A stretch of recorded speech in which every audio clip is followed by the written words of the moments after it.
ിൽ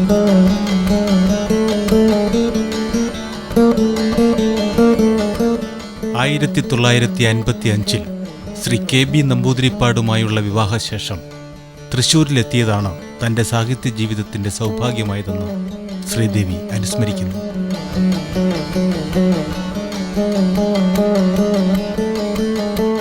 കഥ എഴുതുന്ന ശ്രീദേവിയെ തലതൊട്ടനുഗ്രഹിച്ച സംസ്കൃത പണ്ഡിതൻ സുബ്ബരാമ പട്ടർ കെ ബി ശ്രീദേവി എന്ന എഴുത്തുകാരിയുടെ പ്രചോദനമായി മാറിയത് തൃശ്ശൂരിൽ വച്ചാണ്. സംസ്കൃതം പഠിപ്പിക്കാൻ ശ്രീദേവിക്കായി ഒരു സമയം തന്നെ അദ്ദേഹം മാറ്റിവച്ചിരുന്നു. പി എസ് സുബ്ബരാമ പട്ടരുടെ മഠം തൊട്ടടുത്ത ചെറുമുക്ക് ക്ഷേത്രത്തിൽ നിന്നാണ് ഗുരുനാഥൻ ശിഷ്യയെ കണ്ടെടുത്തത്.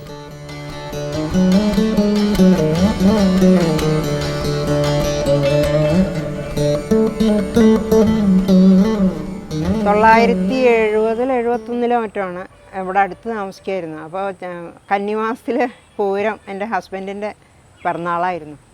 അപ്പം അതിന് ഈ അമ്പലത്തിൽ പായസം ഏൽപ്പിച്ചായിരുന്നു.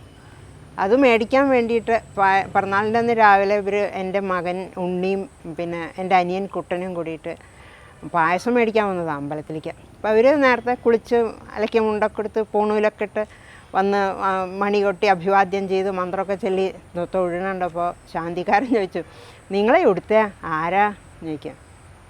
അപ്പോൾ ഉണ്ണി ഈശ്വരനായിട്ടും ഞാൻ കൂടല്ലൂരെയാണ്, എൻ്റെ അമ്മാമനാണ്, വെള്ളക്കാട്ട് വട്ടേരിയാണ് എന്നൊക്കെ പറഞ്ഞു.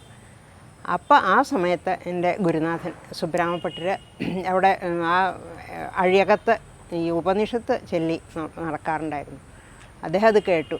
അപ്പോൾ കൂടല്ലൂരാണെന്ന് പറഞ്ഞപ്പോൾ അദ്ദേഹം പെട്ടെന്ന് ആരാ കൂടല്ലൂരെ വന്നിരിക്കണമെന്ന് പതുക്കെ അന്നൊക്കെ തന്നെ നടക്കാൻ വിഷമമായിരിക്കണു, പക്ഷെ വാദമൊക്കെ ആയിട്ട് പതുക്കെ വന്നിട്ട് എന്താ ഇവിടെ കൂടല്ലൂരെ എന്നൊരു ശബ്ദം കേട്ടതാ എന്ന് ചോദിച്ചു. അപ്പോൾ ഉണ്ണി പറഞ്ഞു ഞാൻ കൂടല്ലൂരെയാണ് എന്ന് പറഞ്ഞു. അപ്പോൾ ആരാ എന്താന്ന് വെച്ചപ്പോൾ പറഞ്ഞു കാവുമ്പൂരിയുടെ കൂടല്ലൂർ കാവുമ്പൂരിപ്പാടിൻ്റെ മകൻ്റെ മകനാണെന്ന് പറഞ്ഞു. അപ്പോൾ ഇദ്ദേഹത്തിനാണ്ട് വല്ലാണ്ട് ഇതായി. അപ്പോൾ എൻ്റെ ഫാദറിനിലുമാണ് കൂടല്ലൂർ കാവുമ്പൂരിപ്പാട്. അദ്ദേഹത്തിന് ഇംഗ്ലീഷ് പഠിപ്പിക്കാൻ വേണ്ടിയിട്ട് ഈ സുബ്രഹ്മണ്യഭട്ടർ കൂടല്ലൂർ താമസിച്ചിട്ടുണ്ട് കുറച്ച് കാലം. മാത്രമല്ല ഈ ഉപരിഗ്രന്ഥങ്ങളൊക്കെ പഠിക്കാൻ വേണ്ടിയിട്ട് അദ്ദേഹം മുമ്പേ വ്യാകരണം പഠിക്കാൻ കൂടല്ലൂർ താമസിച്ചിട്ടുണ്ടായിരുന്നു. അപ്പോൾ അദ്ദേഹത്തിന് വല്ലാണ്ട് അതോ അവിടുന്ന് പോന്നിട്ട് പിന്നെ കൂടല്ലൂർക്ക് കടന്നിട്ടുമില്ല, ആരെയും കണ്ടിട്ടുമില്ല. അപ്പോൾ സന്തോഷമായി. എന്നിട്ട് പറഞ്ഞു ഞാൻ മുത്തശ്ശനെ പഠിപ്പിച്ചിട്ടുണ്ട് എന്നൊക്കെ പറഞ്ഞു. അപ്പോൾ ഉണ്ണി പറഞ്ഞു ഇത്രേ മുത്തശ്ശൻ അങ്ങനെയൊന്നും പറഞ്ഞിട്ടില്ലല്ലോ എന്നൊക്കെ പറഞ്ഞു. അപ്പോൾ എന്നാൽ ഞാൻ മനസ്സിലാക്കി തരാമെന്ന് പറഞ്ഞ് അദ്ദേഹം ഞങ്ങൾ ഇവിടെ അടുത്താണ് താമസിക്കുന്നത്, അവിടെ വന്നു. ഞങ്ങളൊക്കെ അറിയായിരുന്നില്ല. എന്നിട്ട് പിന്നെ കഥയൊക്കെ പറഞ്ഞു. അന്നത്തെ ഞാൻ സ്വർഗത്തിൽ താമസിക്കുന്ന പോലെയാണ് അന്ന് നമ്പൂരിപ്പാടിൻ്റെ ഒരു ആതിഥ്യം, അവിടുത്തെ ഒരു സമ്പ്രദായം എത്ര കേമായിരുന്നു, പഠിക്കാനുള്ള മോഹം എന്നൊക്കെ പറഞ്ഞു വളരെ ഇതായിട്ട് പറഞ്ഞു. അവസാനം അദ്ദേഹം പറഞ്ഞു എനിക്ക് ഉണ്ണിയെ കുറച്ച് പഠിപ്പിക്കണം എന്നുണ്ട്, ഞാൻ കുറച്ച് സംസ്കൃതം പഠിപ്പിക്കട്ടെ എന്ന് ചോദിച്ചു. അയ്യോ വളരെ സന്തോഷമല്ലേ, അപ്പോൾ എൻ്റെ ഉണ്ണിയും കുട്ടനെയും ഞാൻ പഠിപ്പിക്കാം എന്ന് പറഞ്ഞു. അപ്പോൾ അവിടെ കൃഷ്ണയ്യരുടെ മകൻ രമേശും ഉണ്ണിയുടെ ക്ലാസ്മേറ്റായിരുന്നു. രമേശും ഉണ്ണിയും കുട്ടനും കൂടിയിട്ട് പിന്നെ അദ്ദേഹത്തിൻ്റെ അടുത്ത് സംസ്കൃതം പഠിപ്പിച്ചു. കുറച്ച് കാലമൊക്കെ പഠിച്ചു. ഓരോ പരീക്ഷയ്ക്കൊക്കെ ഈ ഇൻ്റർനാഷണൽ ലെവലിലുള്ള ഓരോ പരീക്ഷയ്ക്കൊക്കെ അയക്കും. അപ്പോൾ ഉണ്ണിയും രമേശും അവർ ഫസ്റ്റ് സെക്കൻഡ് തേർഡ് അങ്ങനെ പാസ്സാവും, കുറേ സർട്ടിഫിക്കറ്റ് കൊണ്ടുവരും, സന്തോഷമാവും. അപ്പോൾ വലിയ രസമാവും, ഹായ് ഉണ്ണി ഫസ്റ്റായി എന്നൊക്കെ പറഞ്ഞിട്ട് സന്തോഷമായിരിക്കും. അതിൻ്റെ ഇടയിൽ കുറച്ച് കഴിഞ്ഞപ്പോഴാണ് ഒരു ദിവസം ഉണ്ണി പറഞ്ഞു അത്രേ അമ്മ കഥ എഴുതും എന്ന് പറഞ്ഞു അത്രേ. അപ്പോൾ അദ്ദേഹത്തിന് വലിയ അത്ഭുതമായി. എന്നിട്ട് കഥ എഴുതോ, എന്നാൽ അത് പോരാ, സംസ്കൃതം പഠിച്ചിട്ടുണ്ടോ അമ്മ ചോദിച്ചു. ഇല്ല അതൊന്നും കേട്ടിട്ടില്ല പറഞ്ഞു. എന്നാൽ അത് പറ്റില്ല, കഥ എഴുതാറാവണം വെച്ചാൽ കുറച്ച് സംസ്കൃതം കൂടി പഠിക്കണം, ഞാൻ പഠിപ്പിക്കാം എന്ന് പറയൂ, അമ്മോട് വരാൻ പറയൂ എന്ന് പറഞ്ഞു. എനിക്കത് കേട്ടപ്പോൾ വലിയ സന്തോഷമായി.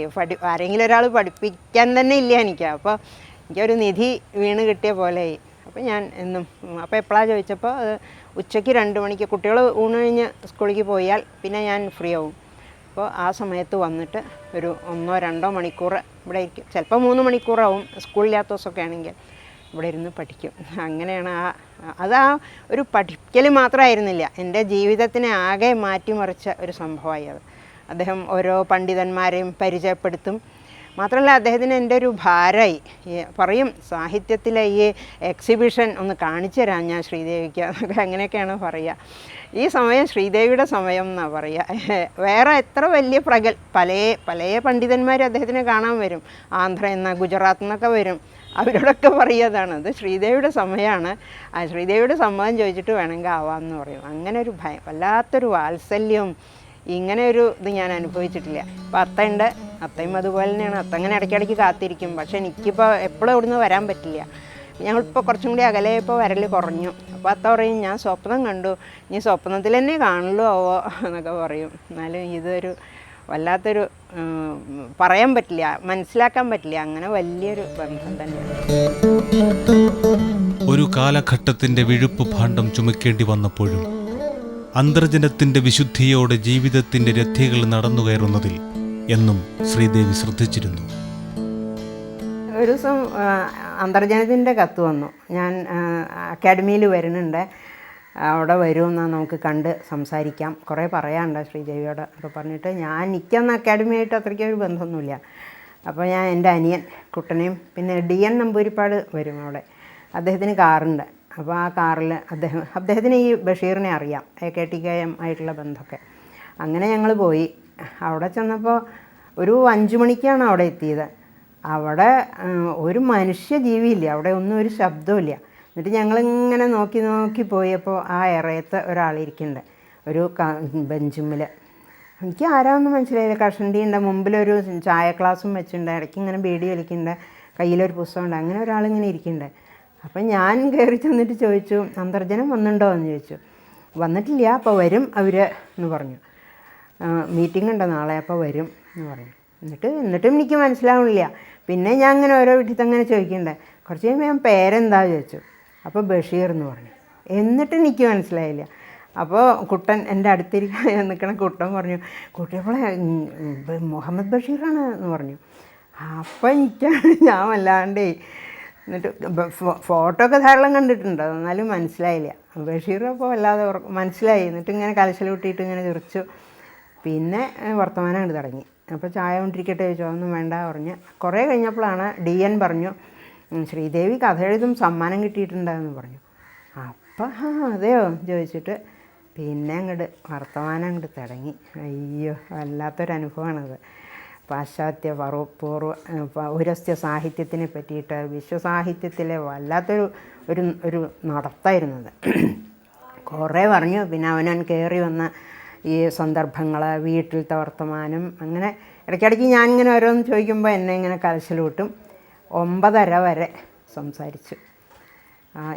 അത് വല്ലാത്ത അവിടെ ഞങ്ങൾ വലിയ അടുപ്പായി, സ്വന്തമായി. ഞങ്ങളിങ്ങനെ അങ്ങോട്ടും ഇങ്ങോട്ടും ചോദിക്കും. അത് കഴിഞ്ഞിട്ട് പിന്നെ അപ്പോഴേക്കും ഇയാൾ വന്നു, ശ്രീധരൻ, CP ശ്രീധരൻ വന്നു. അപ്പോൾ ഞാൻ നീക്കട്ടെ എന്നിട്ട് അദ്ദേഹം നീട്ടു. അപ്പോൾ ഞാൻ പറഞ്ഞു, ഞാൻ ഇനി കാണാമെന്ന് പറഞ്ഞപ്പോൾ പിന്നാലെ വന്നിട്ട് കൈകൊണ്ട് ഞാൻ അനുഗ്രഹിച്ചു തലയിൽ.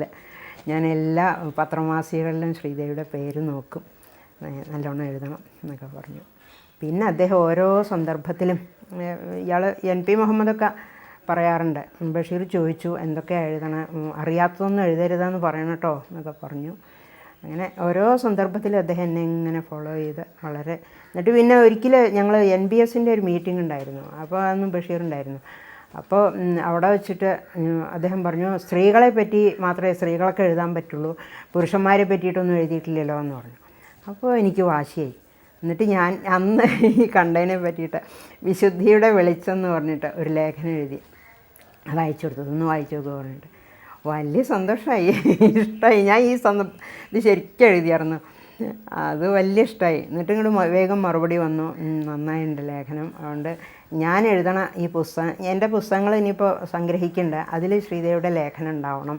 പിന്നെ എൻ്റെ പുസ്തകങ്ങൾ ആദ്യം വായിച്ചിട്ട് ഒരു റൈറ്റപ്പ് നല്ലതായിട്ട് എഴുതണം എന്ന് പറഞ്ഞു.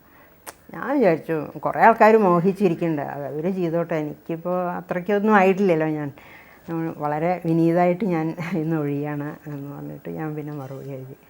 പിന്നെ പലപ്പോഴും കാണുമ്പോഴൊക്കെ ഒരു വളരെ ഇഷ്ടമുള്ള ഒരു കാരണവരെ പോലെയോ ഒരു ഗുണകാംക്ഷയെ പോലെയാണ് അവസാനം വരെ. ഇപ്പോൾ പലതവണ എന്നോട് വരാൻ പറഞ്ഞു കേട്ടോ, അങ്ങോട്ട് കോഴിക്കോട് അങ്ങോട്ട് ബേപ്പൂർക്ക് വരാൻ പറഞ്ഞു. പോകാൻ പറ്റിയിട്ടുമില്ല, പോയിട്ടില്ല. അങ്ങനെ ഒരു നല്ല അനുഭവമാണത്. പിന്നെ എല്ലാവരും, ശങ്കരക്കുറുപ്പ്, കേശവമേനോൻ, അങ്ങനെ ഓരോരുത്തരും വളരെ നല്ലൊരു അല്ലെ അതൊക്കെ പ്രചോദകങ്ങൾ തന്നെയായിരുന്നു. അവരൊക്കെ വളരെ ഒരു എന്താ പറയുക, ഒരു സ്വന്തം ആളെ പോലെയാണ്. അന്ന് അങ്ങനെ ഒരു ബന്ധമായിരുന്നു. ഇപ്പോൾ ഒക്കെ വളരെ മാറ്റം വന്നിട്ടുണ്ടല്ലോ.